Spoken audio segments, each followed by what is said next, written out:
Salut à tous, c'est Conscient, toujours on se retrouve pour une toute nouvelle vidéo, une vidéo où on avait fait un premier épisode sur les coasters, on joue à Raleigh, et cette fois on va faire un deuxième épisode sur les parcs. Donc je vous propose de mettre comme d'habitude votre classement en commentaire ou de mettre votre parc préféré ou le parc que vous souhaiterez le plus aller. Donc là je vous ferai peut-être découvrir des parcs.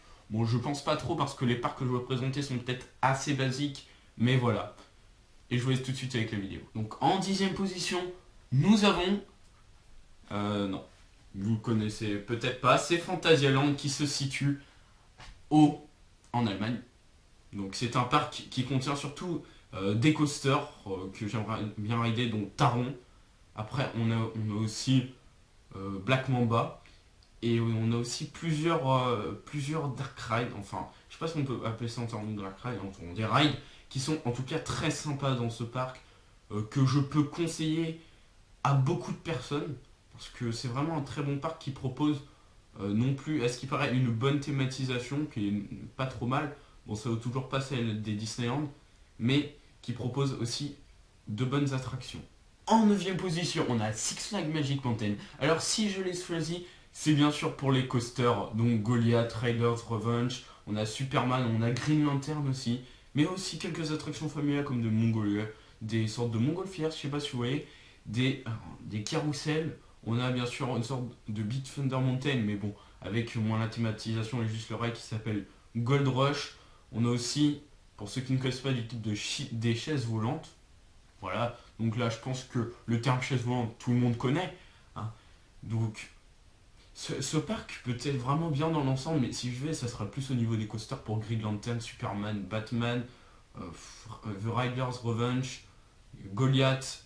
Donc c'est qui sont des coasters géniaux. En huitième position, nous avons SeaWorld Orlando. Donc je n'ai pas choisi non plus pour ces coasters, encore une fois, c'est qu'il y a des rides encore qui peuvent être vraiment pas mal. Donc on a bien sûr des splashs, on a aussi un système de trackless. Donc pour ceux qui ne savent pas, c'est comme dans Ratatouille, donc qui s'appelle Antarctica, je crois que c'est l'Empire des Pingouins, un truc comme ça.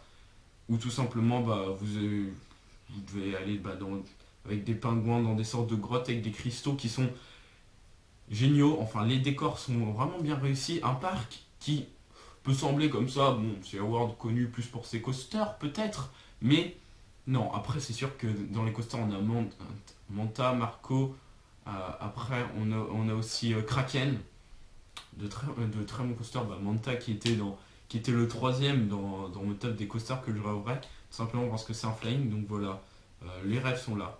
Mais bon, après on a aussi des sortes de coasters comme SOS numéro bis, mais bon, je ne vais pas là-bas pour un coaster comme SOS numéro bis, non. En septième position, nous avons Disney Sea. Donc c'est le Disney de Tokyo. Donc le Tokyo Disneyland. Il contient aussi le land Toontown qu'on n'a pas à Disneyland Paris. Donc c'est le land un peu enfant. Alors, on a Roger and Rabbits, le plus connu ride. Roger and Rabbits, vous tapez ça sur internet, vous allez trouver. Après aussi on a les rides comme Monster Company. On a aussi Space Mountain, le nouveau Star Tour qui est actuellement à Disneyland Paris, mais qui était avant au Disney de Tokyo. On a un ride de Winnie, un peu style, on est dans un bateau comme Small World, mais sauf que c'est à l'extérieur. Style Pays des Contes de Fées à Disneyland Paris. Sinon après on a le Pirate of the Caribbean qui est quand même meilleur que le nôtre, mais bon après on n'a pas eu le nouveau donc on ne peut pas juger. Mais bon, vraiment c'est le parc qui pour moi qui est celui qui ne m'attire le moins dans tous les Disneyland Paris en dehors du Disneyland, enfin dans tous les Disney à part celui Disneyland Paris, parce que pour la simple et bonne raison que le Disneyland Paris c'est quand même le parc qui est en dessous de tous les parcs Disney. Bon, aussi pour sa technologie et plus ses budgets, parce que la France a quand même beaucoup moins de budget que les Asiatiques et les Américains. En sixième position, nous avons Cedar Point à Sandsouki aux États-Unis. Donc, si je vais aussi là, je suis plus pour les coasters. Oui, c'est ce que j'ai en plus. Parce qu'on a Gatekeeper, Millennium XL, on a Millennium Force. Après, on a aussi Maverick, un très bon coaster, et le coaster préféré de Dorian, donc dédicace à toi. Enfin, le coaster que tu souhaiterais le plus rider en tout cas. Jusque là c'est vraiment un parc qui m'attire surtout au niveau des coasters. Les rides en famille ne m'attirent pas trop pour la simple et bonne raison que c'est plus vraiment pour les petits que pour la famille, parce qu'il y a beaucoup de tout ce qui est voiture Autopia. On a aussi comme à la mer de sable des sortes de casernes où il faut arroser. Vous devez arroser en face de vous, c'est bien pour les petits, les carrousels, les trucs comme ça. Donc c'est ça qui ne m'attire pas vraiment là-bas. Donc en termes de ride familiale. Sinon en termes coaster, ne changez rien. Nous rentrons dans le fameux top 5. Donc en cinquième position, nous avons le Disney. Le Disney. Ah, non, j'allais dire Disney World, mais c'est pas. Donc celui pas de Orlando, c'est celui de Hong Kong. Donc j'y vais sûrement parce qu'en fait, il y a une thématisation. En fait, c'est qu'il y a plusieurs. Il y a les fameux lands. Bon, il y a Main Street, il y a Tomorrowland à la place de Discoveryland. Après, on a aussi l'Adventureland, Fantasyland et tout. Ouais, donc on a les principaux lands. On a d'autres petits lands en plus, comme le Grizzly, où c'est vraiment super sympa de rajouter des petits trucs comme ça, des petits lands, des Toy Story Land, et Mystery Point aussi, je crois que c'est comme ça, ou Mystery Land, un truc comme ça, où on peut y trouver d'ailleurs mon attraction que je rêverais de faire. Une attraction que je rêverais de faire vraiment, c'est quand même Mystic Manor, qui a l'air d'être génial et qui se situe justement à Hong Kong, dans le Mystery Land. Et on a plein d'attractions comme ça. En tant que fan de Toy Story aussi, on a le fameux Toy Story Land. Bon, après on l'a aussi à Disneyland, mais bon, je pense que la thématisation doit être mieux travaillée là-bas. Et le fait d'avoir d'autres petits lands comme ça rajoute un point au niveau de la thématisation chez les Disney. Quatrième position, nous avons le Shanghai Disney Resort. Donc, pourquoi Shanghai? Pourquoi pas, mais tiens, Hong Kong 4ème et Shanghai 5ème, tiens. Et parce que Shanghai 4ème, en fait, c'est parce que il y a aussi un petit land Winnie, donc que j'adore vraiment sur Minecraft, avec l'attraction Dark Ride de Winnie qui est vraiment belle, colorée. J'adore franchement l'univers qu'ils mettent. Après, on a aussi, moi, un matador Ticup ou Chaudron au parc Astérix. Oui, on en a un dans ce land. Après, il y a le restaurant, mais le restaurant, voilà. Après, on a aussi les attractions typiques. On a aussi le fameux Pirates of the Caribbean Shanghai, qui est excellent, qui est à la pointe de la technologie. Aussi, on a le Dream World.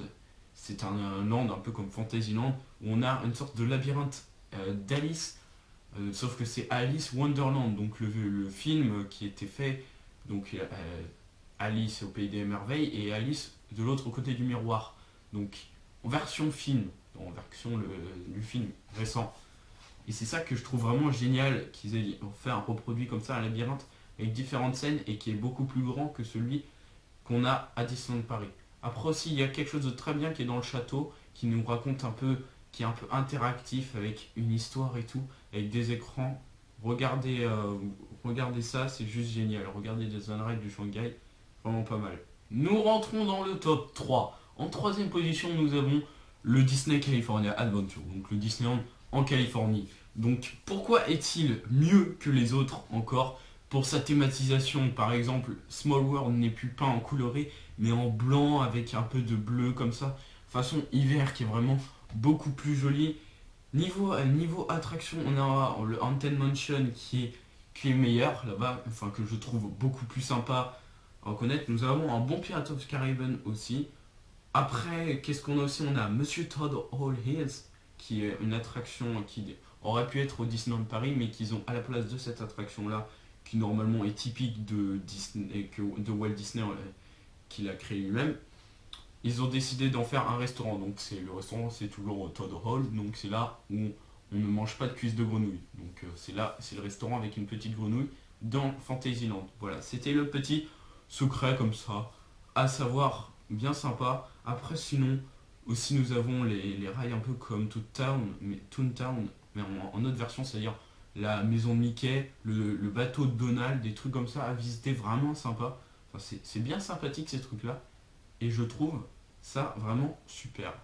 Alors là, le deuxième, j'ai vraiment hésité avec le premier. C'est franchement un parc que je souhaiterais vraiment plus aller au monde, et c'est franchement inimaginable que j'irais. Franchement, si j'ai l'opportunité d'y aller, je serais comme un gamin. Je pourrais même passer une journée, ça me suffirait complètement. Je serais déjà heureux. C'est les Universal Studios Orlando. Parce que déjà, pour ceux qui sont fans de thématisation, d'immersion dans le parc, vous êtes absolument servi. Avec les landes d'Harry Potter, regardez des vidéos, je vous en prie, si vous êtes intéressé sur internet. C'est magnifique. Le land d'Harry Potter, on a avec les attractions. Nous avons aussi l'attraction The Walking Dead, excellente. On a, on a aussi les Simpsons, les Transformers, on a Shrek. On a aussi une maison qui est reconstituée à l'envers, qui est vraiment trop, bien à visiter. On a King Kong, Jurassic Park, on a plein d'univers comme ça. En plus, c'est sûr que et en plus dans le parc, il y en a deux. Donc un parc et je crois qu'il y a Island Studio ou un truc comme ça, je me souviens plus le nom du deuxième parc, mais qui est aussi génial, où on peut retrouver encore du Harry Potter. En gros, c'est un peu tout ça où je pense que c'est là-bas où il y a Jurassic Park. Je connais vraiment pas forcément le plan du parc par cœur, où sont situées les attractions. Mais tout ce que je sais, c'est qu'en tout cas, je connais la thématisation du parc. Je connais la plupart des rides. Et c'est un truc vraiment génial. Je vous embête pas plus, donc je vous ai embêté avec les Disney et je vous rembête encore une fois parce que en première position, c'est le Disney World Orlando. Ah, c'est vraiment génial. Déjà, il y a 4 parcs. On a Epcot, on a Disney Hollywood Studios, on a Hollywood Disney Studios, pardon, bon c'est la même chose. On a le Magic Kingdom, le Animal Kingdom, et c'est tout, je crois. Et je crois que c'est tout. Et ces 4 parcs sont fabuleux. On retrouve la plupart des classiques. On trouve d'autres nouvelles attractions comme Toy Story Mania, qui est absolument génial. On trouve Expédition Everest, aussi un coaster qui est vraiment quand même pas hallucinant, mais en même temps c'est un coaster avec une thématisation dans le ride impressionnante, un easter egg impressionnant. Donc il y a tout qui est impressionnant là-dedans. On a beaucoup de choses. Après la thématisation, les gars, vous êtes encore servis encore une fois. On a énormément de landes. Les parcs sont pas vraiment immenses, mais vu que ça fait plusieurs parcs, ça fait immense quoi. 3 jours, je pense que vous avez même pas assez. Vous devez prendre comme ça. On a le Big Thunder Mountain, on a un Big Thunder Mountain façon 7 nains. Donc on a, je sais plus comment ça s'appelle le nom en anglais, mais en tout cas c'est la mine des 7 nains. Vous rentrez dans les mines des 7 nains et tout, c'est vraiment fabuleux. Vous avez une très bonne thématisation, de très bonnes attractions. Et puis aussi, je vous rappelle les gars, les hôtels Disney et les hôtels Universal Studios sont absolument ouf. Ils sont géniaux. Quoi. C'est en tout cas des expériences vraiment magnifiques. En tout cas, j'espère que cette vidéo vous aura plu. N'hésitez pas, bien sûr, à lâcher le pouce bleu. Ça fait toujours hyper plaisir pour continuer la série, faire un troisième épisode pour les attractions. Normalement, je vais faire les attractions là, mais franchement, j'ai voulu faire les parcs, quoi. Donc n'hésitez pas à mettre en commentaire ce que je vous ai demandé en début de vidéo. Bon, s'il y en a qui ont sauté, donc la meilleure attraction soit dans le top 10, enfin le meilleur parc plutôt, le parc que vous voudrez le plus faire, ou un top 10 des parcs que vous rêverez d'aller. Donc je pense que les parcs c'est quand même moins dur que les coasters. Donc je vous embête pas plus, donc n'hésitez pas à lâcher un pouce bleu, ça fait énormément plaisir, à vous abonner. Et moi je vous dis à la prochaine et à très vite pour une prochaine vidéo. Ciao ciao.